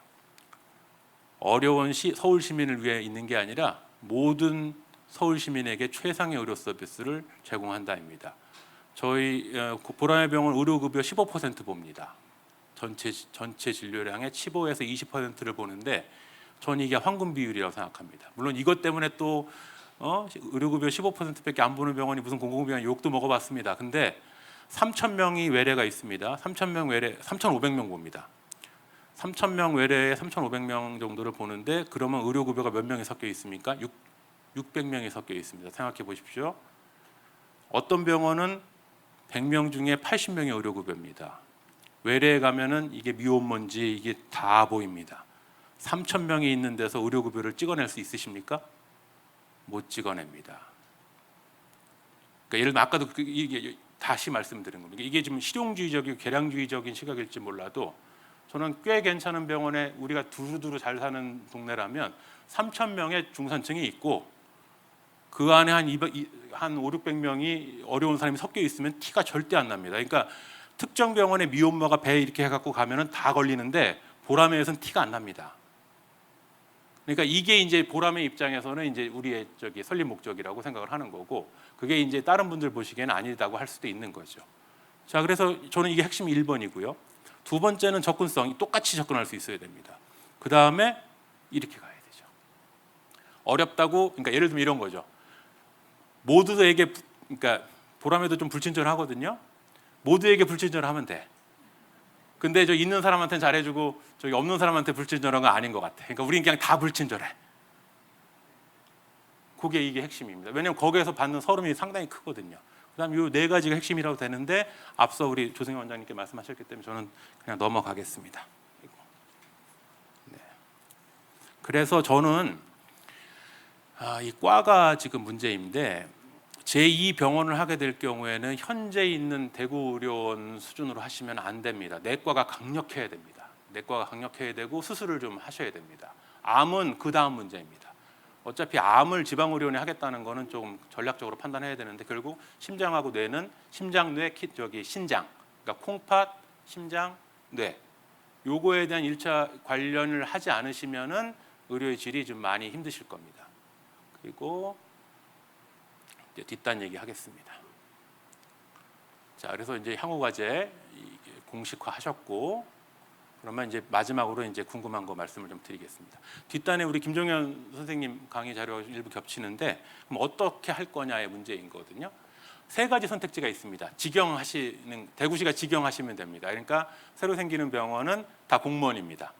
있습니다. 서울시 서북병원, 서울시 은평병원, 서울시 어린이병원은 다 공무원입니다. 그래서 수간호사는 5급, 5급입니다. 5급 사무관. 그리고 이제 그 과장은 4급 의무서기관입니다. 무슨 이제 공무원들이니까 아시겠죠? 근데 이거는 보통 요즘 이 선택을 하시는 데는 본 적이 없습니다. 두 번째는 이제 독립형인데 말 그대로 이제 서울의료원, 대구의료원, 부산의료원, 인천의료원 이렇게 독립형입니다. 그러니까 독립법인인 겁니다. 그러니까 애매하죠. 공무원도 아니고 그렇다고 공공기관도 아니지만 어쨌든 별도의 법인으로 나가 있는 거고, 지금 대구의료원, 아마 인천의료원 다 독립법인입니다. 그다음 위탁형입니다. 위탁형은 대표적인 이제 보라매 병원인데 위탁형은 두 가지로 다시 나뉩니다. 껍데기만 저기 대구식 거고 인력은 다른 데서 받는 100% 위탁이 있고, 아니면 독립형 비슷한데 윗단만 넘겨주는 형태가 있습니다. 다시 좀 설명을 드리면, 자 일단 저기 직영은 제가 뺐습니다. 아마 대구시에서 절대 직영은 선택 안 하실 것 같으니까. 독립형이 현재 대구의료원이라면 위탁형 전체는 저기 껍데기 건물만 서울시 거고 직원은 다 서울대병원 직원인 보라매병원 타입이 있을 수 있습니다. 전 이것도 저기 죄송하지만 대구시 이 의료원 입장에서는 선택지가 된다고 봅니다. 그러니까 이렇게 되면 계명대도 관심이 좀 살짝 있으실 거고 영남대도 관심이 있으실 것 같고, 저는 저기 대구 카톨릭이나 뭐 경북대도 상당히 매력적인 선택지가 될 거라 생각합니다. 이 경우에 껍데기만 있고 직원은 다 100% 파견할 경우에. 그럼 두 번째 위탁형 일부가 있는데 이제 마산의료원입니다. 이제 마산의료원 마산의료원 같은 경우에는 위에 이제 상층부만 이제 파견을 가는 형태가 되는 거죠. 그러니까 이 고민이 이제 가장 큰 고민이 되실 거고, 그다음에 두 번째 고민은 어떻게 할 거냐. 그러면 일병원하고는 어떻게 되는 거냐. 그러면 이제 의료원 체제, 이제 경기도 같은 경우에는 수원의료원장이 경기도 의료원장을 겸직합니다. 그러니까 무슨 뜻이냐면 복수의 병원이 생겼으니까 우리는 이렇게 예를 들면 그룹으로 간다. 그러면 그룹의 대장은 수원의료원이 한다. 그리고 이제 그 밑에 이제 1의료원, 수원, 파주, 뭐 이천 뭐 이렇게 돼 있는 거죠. 근데 재밌는 거는 확 쥐는 거냐 아니면 느슨한 형태냐 이런 건데, 경기도는 느슨한 형태로 그냥 명예 비슷하게 수원의료원이 도청에 있으니까 대표원장을 하고 나머지는 그러니까 법인이 다른 형태인 거고, 그립을 꽉 잡으려면 이 의료원을 만드는데 뭐 1의료원 원장님이신 뭐 현재 김승미 원장이 계시니까 김승미 원장님이 전체 원장을 하면서 그립을 확 줄 거냐, 요 형태를 선택하실 방법이 있고, 두 번째는 이 독립구도로 가는 겁니다. 이거는 대구시 입장에서는, 그러니까 의료원 입장에서는 잔인하지만 대구시나 의회 입장에서는 좋은 선택지입니다. 이거 경쟁시키겠다는 얘기입니다. 쉽게 얘기하면. 그러니까 이쪽에 적장자인 서울의료원 놓고 여기에 이제 저기 띄워준 보라매 나갖고 경쟁시키는 거랑 똑같은 겁니다. 그러니까 보라매가 느끼는 짜증은 처음에 87년도에 영등포 그 망하는 병원 서울대에 위탁해 놓고서 우리를 적재로 생각하지 않고 90년도에 새로 생긴 서울의료원을 자기 적장자로 생각하고 거기는 적자나도 막 돈을 주는데 보라매병원 돈도 안 준다 뭐 이런 불만이 있는데, 결국 그게 서로를 경쟁하고 협력할 수 있게 하는 방법이 된다고 봅니다. 그러니까 이 현재 선택지가 있는 겁니다. 자, 마무리를 좀 하겠습니다. 오늘 이 자리는 세울 거냐 말 거냐의 문제가 아니라고 생각합니다. 좀 세운다고 일단 생각을 하시고 그 다음 단으로 했을 경우에 현재 있는 선택지는 뭐냐면, 누구의 탓으로 시작하는 게 아니고 두 번째 병원은, 또는 우리가 이 아스팔트를 만들려고 했을 때 두 번째 병원 적어도 500베드 이상의, 그러니까 500이라는 건 굉장히 숫자인데요. 이 숫자는 다시 700으로 올라갈 수도 있는 겁니다. 왜냐하면 다양한 과가 들어가야 되고 그 과가 들어가는 데 필요한 적절한 그 노동 강도가 필요하기 때문에 베드 수가 필요한 겁니다. 만약에 중환자실을 40개를 해야 된다고 치면은 만약에 500개로 생각을 했는데 응급병상, 재활병상, 그다음에 뭐 소아 긴급 뭐 이런 거 다 빼면 겉으로는 500이지만 실제 운영병상은 300 얼마밖에 안 남습니다. 그러니까 지금 500이라는 그 은유법은 그냥 제대로 된 종합병원을 깐다라는 의미로 생각을 하셔야 됩니다. 그러니까 어떤 병원을 할 거냐. 저는 꽤 좋은 병원이 되지 않으면 생존이 불가능하다. 근데 꽤 좋은 병원을 했을 경우에는 현재 수가제도나 정부 지원제도나 이런 것 때문에 독자 생존이 가능할 거다라고 보는 겁니다. 그리고 만약에 적자가 나더라도 예상 매출액의 5에서 10% 정도까지만 맞춰내면 그 정도는 대구나 대구시 커뮤니티 지역사회에서 감내해야 될 비용으로 생각하시면 오케이가 되는 겁니다. 이해하셨죠? 그러면 요 다음부터니까 이제 굉장한 갈등의 요지가 있는데, 일단 어디에 지을 것이냐. 절대 산으로 올라가거나 아무도 안 사는 데 가시면 이건 힘든 겁니다. 만약에 지금 제가 오늘 조승현 인천의료원이 그 공단 한가운데 있습니다. 주변에 사람이 아무도 안 삽니다. 근데 지금 저 정도 실적을 내는 건 그냥 어메이징한 겁니다. 저게. 그러니까 이제 이렇게 되면 이제 시의원님, 도의원님들이 이제 두 번째 병원 할 때 이제 싸움이 나서 이 위치 갖고 하다가 보면은 그 중립지 같은 데다 선택을 하는데 그 중립지가 뻘빠신 거죠. 예를 들면. 이렇게 하시면은 절대 안 됩니다. 서울의료원이 흑자 전환이 된 가장 대표적인 이유가 그 중랑구 그 철도기지청에 아파트 단지가 들어와서 배후에 한 2, 3천 베드가 그 들어와 주니까 이 안정적으로 이제 환자를 확보하고 그다음 어려운 사람을 볼 수 있는 계기를 마련한 거지 절대 그냥 아무도 없는 산 꼭대기 이런 데 가시면 절대 안 된다. 이 말씀 꼭 드리고 싶고 그다음 가버넌스와 관련해서 독립형으로 하실 건지 위탁형으로 하실 건지 그다음에 만약에 그거 결정되면 향후 대구를 위해서 의료원 체제로 갈 건지 경쟁 체제로 갈 건지 이 부분에 대한 진지한 고민이 좀 있었으면 좋겠고 제가 내년 8월까지 심평원에 있습니다. 그러니까 결정되시고 앞으로 이제 그러면 하게 되면은 그럼 다른 병원의 질적 수준은 어때라고 하면 병원 실명은 처리하지 못해도 A, B, C 처리해서 선생님들이 원하는 자료는 제가 끝까지 도울 수 있도록 하겠습니다. 왜냐하면 저는 아까도 말씀드렸지 조승현 원장님 말씀하신 것처럼 정규군이 5%밖에 안 되고 나머지 의용대로 90%를 하는 건 아니라고 생각을 합니다. 근데 지금 상황에서 그걸 30%로 늘릴 수 있냐? 그렇지도 않죠. 근데 대구가 지금 깃발을 들었으니 이 보수 지역에 어쨌든 여당 지역에서 대구 의료원이 되면 제 생각에 인천도 탄력을 좀 받을 것 같고 울산도 탄력을 좀 받을 것 같고 여러 의미가 있는 겁니다. 그러니까 좀 늘리는 거에 대한 동의. 그러니까 여기서부터는 이제 약간 이상이나 철학에 대한 거는 전 중요하지 않다고 봅니다. 일단 좋은 아스팔트로 깔 수 있는 좋은 병원을 만들고 나면 그 다음에 운영상의 문제는 충분히 협의가 가능하다고 봅니다. 이렇게 진행하시면 되고 저는 아마 돌아가도 교수로서 아까 말씀드린 공공학과를 처음 만들었다고요. 예, 제 인생에 저도 은퇴할 때 너 한 게 뭐니 했을 때 그래도 하나 들고 있는 게 그래도 내가 보람에 공공학과를 하나 만들었고 초대 과장이다. 이게 지금 현재까지 제 눈에 보이는 그 업적이거든요. 저도 공공주의자 맞잖아요, 그렇죠? 근데 지금 현실은 좀 냉정하게 돈 얘기하고 의료질 얘기하고, 네, 이래서 이게 꼭 성공했으면 좋겠습니다. 감사합니다.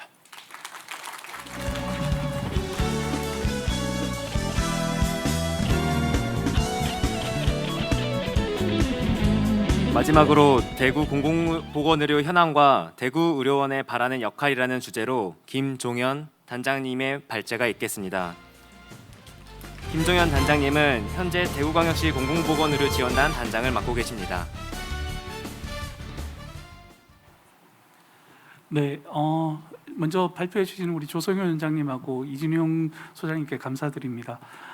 제가 사실 발표 자료를 받아보고 굉장히 정말 고민을 좀 많이 해주셔서 준비해 주셨다는 생각을 받고 특히 이진용 소장님 처음에 구상했던 스토리라인하고 제 스토리라인이 너무 비슷해가지고 대폭적인 수정을 좀 했습니다. 그래서 조금 겹치지 않는 범위에서 발표를 드릴 거고요. 저한테 원래 주어진 시간이 한 20분 정도인데 사실 저는 제가 드릴 말씀들을 다른 자리에서 주로 많이 드렸기 때문에 최대한 짧게 10분 이내로 줄여서 좀 말씀을 드리도록 하겠습니다.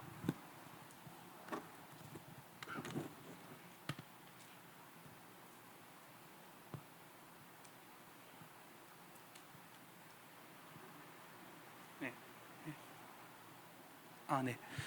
먼저 대구의 공공보건의료 현황에 대해서 조금 말씀을 좀 드려야 될 것 같습니다. 저는 이런 말씀들을 최근에 제가 많이 쓰고 있는 슬라이드인데요. 대구는 상급 종합병원이 5개가 있는 메디시티를 표방하는 의료특별시입니다. 그럼에도 불구하고 굉장히 풍부한 의료 자원이 있음에도 불구하고 사실 의료 서비스로 인해서 주어지는 건강 결과들은 의외로 굉장히 좋지 않은 결과들을 좀 보이고 있어서 실제 조금 두 얼굴을 가지고 있다, 이런 표현들을 좀 쓰곤 합니다. 상당한 수준의 건강 불평 격차들이 대구에서 계속 관찰이 되어지고 있고 이러한 격차들은 최근에 오면 올수록 계속해서 커지는 양상들을 보이고 있습니다. 특히 이제 암이라든가 심장질환, 폐렴과 같은 이런 사망 원인들은 계속해서 해결되지 않고 남아있는 상황들이고 특히 영아 사망률과 같은 아주 기본적인 이런 문제들 역시 대구가 해결되지 않고 전국에서 가장 높은 수준의 사망률을 관찰되고 있습니다. 이런 특히 이제 저희가 대구의 상급종합병원이 이렇게 많음에도 불구하고 상당히 의료 서비스의 질이 높을 것으로 예상을 하지만 실제 의료 서비스의 직접적인 결과를 보여주는 지표인 입원 사망비나 응급 사망비, 실제 환자의 연령이나 중증도 이런 전반적인 모든 상황을 고려했을 때 과연 실제 의료 서비스를 받았을 때 몇 명이 사망하느냐에 비해서 실제 관찰되는 사망자 수를 보이는 지표들입니다. 예를 들어서 입원 사망비가 101이라고 하면 실제 예측되는 사망자만큼 돌아가시는 겁니다. 그런데 대구의 경우에는 입원 사망비가 한 1.2 정도, 실제 예측되는 것보다 한 20%가 훨씬 더 많이 돌아가시고 있고 응급 사망비인 경우에는 한 15% 이상 더 많이 돌아가시는 이런 결과들이 보이고 계속해서 반복적으로 관찰이 되는 상황입니다. 네. 특히 이러한 부분들이 영향을 미치는, 특히 응급 사망비나 입원 사망비가 왜 이렇게 나쁠까, 그 전 단계에 해당하는 부분들을 조금 살펴보면 사실 대구의 상급종합병원으로 굉장히 심각한 수준의 응급 과밀화를 나타내고 있고, 특히 필수 중증 의료에 해당하는 중증 응급 환자들의 최종 치료까지 걸리는 시간들이 상당히 전국에서 가장 길게 나타나는 것을 관찰하고 있습니다.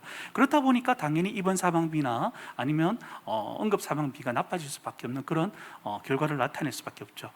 사실 대구시에서 전국의 CP 100%로 응급의료 협력 추진단을 이끌어서 이런 과밀화 문제를 해결하려고 10년 가까이 노력해오고 있지만, 사실 조금 이따 보여드릴 대구의 어떤 이 의료 체계의 구조적인 문제를 사업, 소프트웨어적인 부분으로 해결을 하려고 아무리 노력해도 한계가 있는 상황이라고 말씀드릴 수밖에 없습니다. 그러면 이제 어떤 문제가 있을까라고 봤을 때, 대구에 이제 실제 상급종합병원이 많기 때문에 전체적인 병상 수는, 인구 대비 병상 수는 다른 광역에 비해서 많은 수준입니다. 그러면 특히 이제 그런 급성기 병상이 많음에도 불구하고 이를 조금 더 뜯어서 보면 상급종합병원과 병원의 병상은 많은 데 비해서 종합병원 병상이 부족한 것을 확인할 수 있고, 실제 국중원에서 실시한 이 각 병원의 이제 이 병상 규모를, 이제 필요한 병상 수요를 추계한 결과를 보시면, 대구 동부권 같은 경우에 300병상 이상의 병상이 실제 한 1600병상 가까이 부족하다는 것을 실제 확인할 수가 있습니다. 그러다 보니까 실제 종합병원급에서 진료를 받아야 될 환자들이 상급 종합병원 또는 병원에서 진료를 받게 되고, 이러한 연쇄 이동의 결과들은 전반적인 의료 서비스의 질적 수준 하락으로 이어질 수밖에 없는 그런 구조입니다.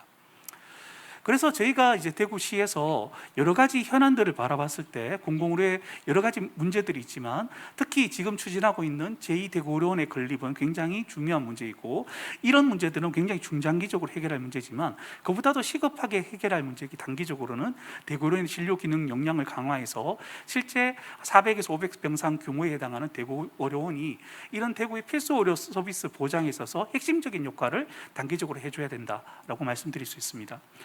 그래서 실제 대구의료원이 바라는 역할들이 무엇일까? 뭐 취약해정 진료부터 민간이 안 하는 어떤 필수 의료 서비스까지 많은 부분들이 있겠지만, 사실 병원의 가장 본연의 기능은 사실 양질의 적정 진료를 제공하는 부분입니다. 특히 지역 거점 병원으로서 병원의 본연의 역할을 수행하는 것은 공공성의 핵심이라고 말씀드릴 수가 있습니다. 그러면 이런 이제 종합병원이 부족해서 어떤 발생하는 이런 문제를 해결하기 위해서는 지역 의료 전달 체계에서 필수 의료 제공과 건강 안전망 보장을 위해서 대구의료원이 핵심적인 역할을 강화해 나갈 필요가 있다라고 말씀드릴 수 있습니다. 실제 이제 제2기 공공보건의료 기본계획에서도 지역 거점 공공병원에게 바라는 역할 자체가 평상시에는 중증응급 환자를 볼 수 있는 진료의 퍼포먼스를 보여줘야 되고, 특히 이제 위기 상황에서는 중등도나 중환자를 진료할 수 있는 역량을 갖춰야 되는 것을 바라보고 있음에도 불구하고, 실제 대구의료원이 그런 역할들을 하고 있느냐라는 부분들은 아까 전에 우리 이진용 소장님께서 말씀해 주셨지만, 다른 지역의 비슷한 규모의 어떤 공공병원들과 비교해 봤을 때 그렇게 높은 결과들을 보여주고 있지 못한 것이 현실입니다. 특히 이거는 이제 이전에 대구의료원의 역량 강화를 위한 어떤 용역에서 관찰될 결과를 보면, 이쪽이 이제 3차 상급종합병원에 해당하는 진료 서비스의 기능이라면, 실제 대구의료원은 포괄적인 2차 병원의 역할조차도 사실 잘 못하는 이런 이제 위치에 처해 있는 것이 현실이라고 볼 수가 있습니다. 실제 그러면 시민의 눈에는 대구의료는 어떻게 보이고 있느냐? 저희가 이제 지원단에서 2020년과 21년에 공공의료에 대한 어떤 저희가 시민 인식도 조사를 한 결과를 잠깐 살펴보면, 가족 지인에게 실제 대구의료 진료를 추천하겠냐라는 부분은 이제 1년 사이에 한 6% 정도가 떨어진 것을 볼 수가 있고요. 저는 사실은 좀 관심 갖고 있는 부분이 뭐냐면, 실제 공공병원에 진료 경험이 있는 분들이 오히려 더 이 추천을 하지 않는다라는 부분에 있어서 이게 왜 그럴까라는 부분을 한번 저희가 생각해 봐야 되지 않나라고 생각을 합니다. 추천한 이유들은 대부분 비용이 저렴하거나 접근성의 문제이지, 실제 의료 서비스의 질이 좋기 때문에 이런 부분은 사실 없는 부분이고요. 또 반면에 진료를 비추천하는 이유 역시 실력 의료 질에 대한 불신, 똑같이 반복이 되고 있습니다. 그러면 시민들은 대구의료원의 진료를 어떻게 생각하고 있느냐라고 했을 때 급성기 진료가 가능한 수준으로 역량을 강화할 필요가 있다라고 요구를 하고 계시고, 특히 이런 방법에서는 상급종합병원과의 지원 강화를 통한 진료 기능 확충이 필요하다라고 생각을 하고 계십니다. 특히 이제 응급진료라든가 감염병, 급성내혈관 질환, 중증 외상 같은 필수 의료에 관련된 이런 부분에서 대구의료원이 좀 더 역할을 강화할 필요가 있다라고 얘기를 하고 있습니다. 사실 대구시에서 이때까지 이 대구의료원의 문제에서 실제 어떤 노력들을 해오지 않았느냐, 실제 시설 보강을 위해서 최근 5년간 약 404억 정도를 사용했고, 실제 인력 확충을 위해서 반환 예산을 빼고 이제 한 39억 정도를 지원을 한 부분들이 있습니다. 그래서 대구시가 이런 대구의료원 역량 강화를 위해서 노력을 했음에도 불구하고 왜 이렇게 대구의료원이 어떤 적정한 역할들을 잘 못하고 있을까라고 생각해 봤을 때, 제 생각으로는 이제 몇 가지의 원인들이 있다고 생각합니다. 가장 중요한 것은 과연 방향성과 목적성이 뭐냐라고 생각하는 부분입니다. 대구의료원이 대구시의 의료 전달 체계에서 과연 어떤 역할을 바라보고 그 역할을 할 수 있는 수준의 방향성에 맞는 투자가 이루어졌느냐라는 부분입니다. 단순하게 건물을 짓고 시설을 장비를 갖추고 인력을 갖추라는 것만으로는 해결하기 힘든 부분이라는 거죠. 특히 최근 점점 이런 비호적인 외부 환경이나 이런 부분들이 지속되고 있고 점점 악화돼 가고 있는 이런 상황에서 과연 이러한 부분들을 어떻게 해결할 것이냐에 대한 고민이 필요한 시점이라고 생각합니다. 그럼 이제 어떻게 변화해야 될 것이냐에 대해서 잠깐 말씀을 드리겠습니다. 결국 대구의료원은 취약계층에 대한 건강안전망 보장뿐만 아니라 시민 전체를 위한 필수 진료 기능을 강화하는 것이 굉장히 중요한 부분입니다. 그러면 결국 이제 현재 떨어지고 있는 어떤 급성기 중증 진료 부분에 대한 역할 강화가 반드시 필요하고, 사실 대구 전체를 보아서 특히 응급실 과밀화가 심각한 대구의 수준이라면 지금처럼 지역 응급의료 기관이 아니라 지역 응급의료 센터의 역할을 해줄 수 있는 그 정도의 어떤 역량 강화가 필요하다고 생각하고, 특히 이러한 역량 강화의 부분은 이제 향후 건립되게 될 제2의료원과의 어떤 관계 설정 부분에서 뚜렷한 어떤 명확한 역할 설정을 바탕으로 기능 보강과 투자를 위한 방향성 역시 결정이 되어야 된다고 생각합니다. 그래서 이전 부분에서는 결국 국립대학교 병원과의 연계가 강화되어질 수밖에 없을 것이고, 특히 이런 이제 설정된 방향성에 맞게 설정된 역할에 따라서 충분한 재정적인 투자가 초기에 되지 않으면 결국 아까 우리 이준용 선생님 아스팔트로 갈 것이냐 콘크리트로 갈 것이냐인데, 아스팔트의 역할을 할 수 있도록 과감한 투자가 필요하다고 생각을 합니다. 의료진의 확보가 사실은 가장 관건입니다. 사실 대구의료원에 있어서 이 의사 충원이 잘 안 된다라는 부분들은 사실 많은 시민분들께 생각해서 왜 대구의료원이 의사 충원을 하지 못할까에 대해서 의아하게 생각하실 건데, 실제로 굉장히 의사 충원이 쉽지 않은 그런 구조적인 문제를 저를 좀 가지고 있는 상황들입니다. 실제 이런 진료 기능 강화를 위해서 아까 여러 가지 사례들을 보여주셨는데, 이런 보라매 병원처럼 완전히 바뀌는 전면적인 위탁부터 마산 의료 같은 이런 부분, 아니면 부산대처럼 협진의 어떤 형태도 실제 저희가 검토할 수 있는 사항들입니다. 실제 서울 보라매 병원에서 우리 이준용 소장님께서 말씀해 주셨지만, 실제 영덕표 병원이 보라매 병원으로 사실 위탁되기 시작한 이후에 굉장히 가시적인 진료 성과를 보인 적이 있습니다.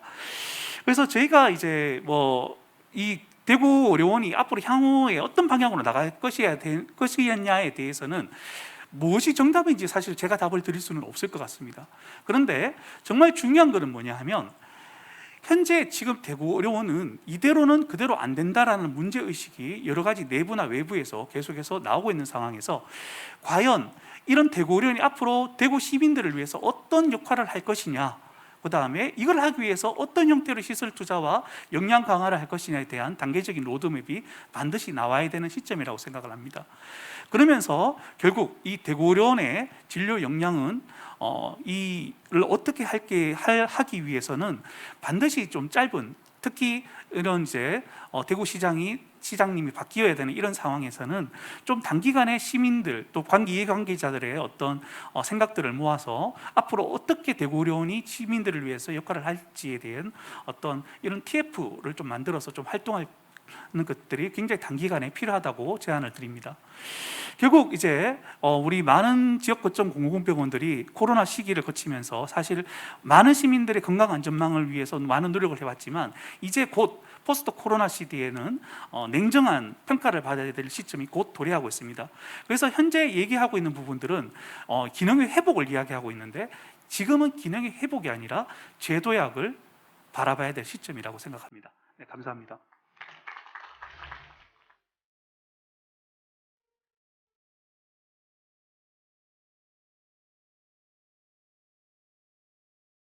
장시간 경청해주신 참석자 여러분께 감사의 인사를 드립니다.